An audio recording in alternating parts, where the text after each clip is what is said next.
So Walmart says I can't take video or picture of their employees. So I can't get information on the benefits, disadvantages, advantages of working for Walmart. So I'm just going to get the interior of Walmart so you can decide for yourself if it's good for society or bad.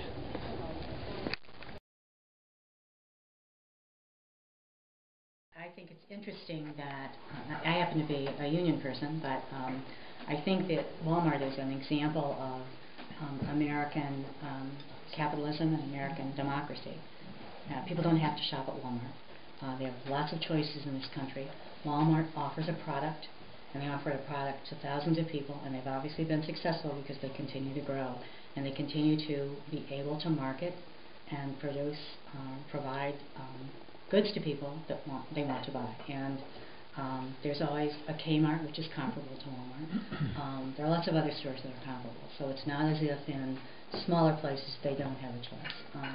I think it's amazing to me that Walmart has been able to withstand the pressure of other big business, of government, of the unions, and have held their position and have decided kind of what kind of business they're going to have, and they're going to continue with that, and they're not intimidated or threatened by big government or a lot of pressure from unions or even other companies, which I assume they get pressure from them. So I think that they're a great example of what you can be in America.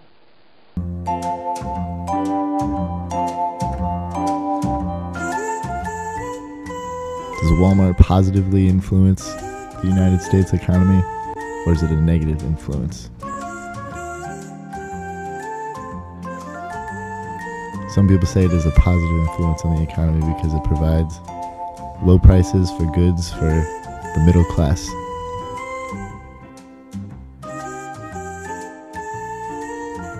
Others say it's a negative influence on the economy because it runs small companies out of business.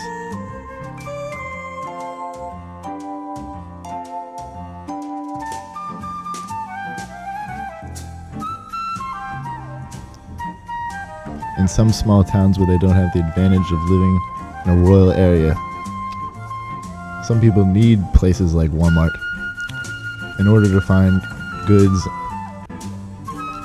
such as food, clothing, and all kinds of things for very low prices.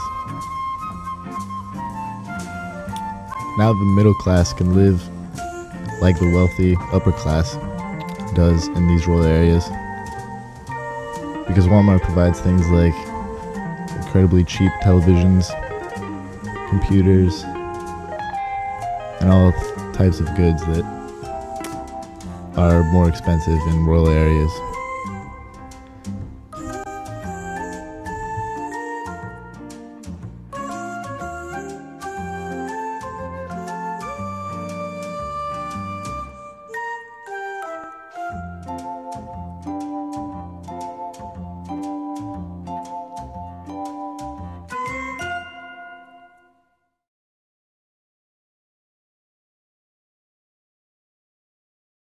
I think it's good to be a non-union shop, and I was approached. Going to break down the line here. I can see that line coming out. I was approached by someone at the grocery store to sign a petition against them, saying, you know, their employees don't have, they have to work only part-time, they don't have very many full-time employees, and that they have no benefits.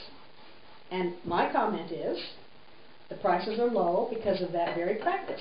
People have jobs, a lot of people have jobs, so they're part-time jobs. That's a good thing. And the benefits are fine. If you want to add the benefits and add the full-time employees and raise the prices, then you don't have a Walmart. You don't have a discount store anymore.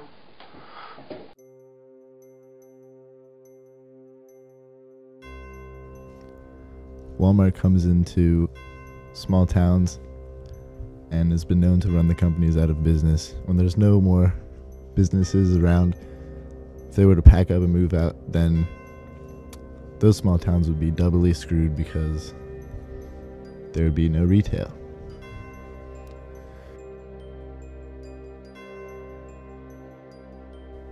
In an April 2006 speech in Chicago, former CEO and current Walmart board member Lee Scott declared that his company wanted to be an urban pioneer, and the Walmart has never been afraid to invest in communities that are overlooked by other retailers. Yet for years, Walmart has tried and failed to build stores in Chicago, New York, and central Los Angeles, as well as Detroit, Washington, D.C., and Boston. Building stores in these great urban centers represents one of the last few rich avenues for domestic U.S. growth open to Walmart, and possibly the company's greatest challenge. Together, the populations of Chicago, New York, and Los Angeles alone are almost 15 million people, or nearly 5% of the U.S. population. Just 11 months after his bold statement in Chicago, Walmart's urban frustration were summed up best when, amidst unyielding position in New York, Lee Scott said, "I don't care if we are ever here, and I don't think it's worth the effort."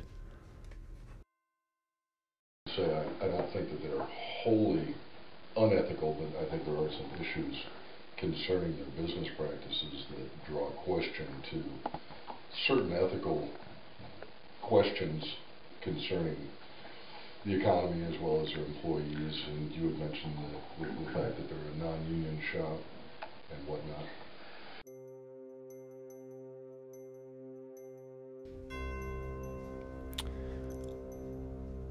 When dealing with the issue of whether or not to allow or disallow Walmart into rural areas, we should look at the slippery slope factor. If we were to allow Walmart into these rural areas, I think that Walmart would slowly take over smaller businesses that sell the items that Walmart sells for its undoubtedly unbeatable prices. And so if Walmart were to continually take over these smaller businesses, say we have a small mom and pop shop that sells clothing, but the clothing's twice as expensive as the clothing that Walmart sells. Everybody that used to go to this mom and pop shop on Main Street in DC or whatever is now going to go to the Walmart that's a block away that just popped up in the urban area for the clothes that they used to buy. And now they're getting the clothes for half price. Well, that mom and pop shop is most likely to go out of business.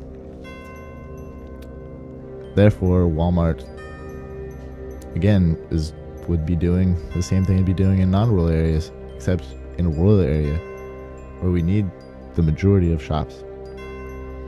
So, pertaining to the slippery slope factor, if Walmart were to continue doing what it's doing, but in more rural areas, I think it'd be extremely destructive. Because if Walmart were to take over and just grow in these rural areas and continue to just rebuild more retail outlets and take over the old businesses and form essentially monopolies, then we'd have nothing but Walmart. We wouldn't have any variety of places to go. It'd just be Walmart. And Walmart, I don't necessarily think it's a good idea to have Walmart take over the United States retail. If we have nothing but Walmart to go to, then it'd be boring.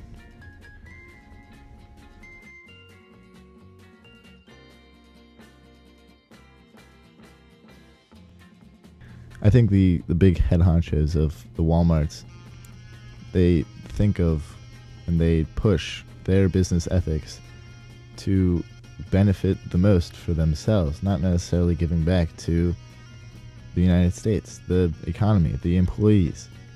So they take, and they don't give. They kind of work the system, they kind of lie, they kind of hide, they kind of cheat. They're not very ethical.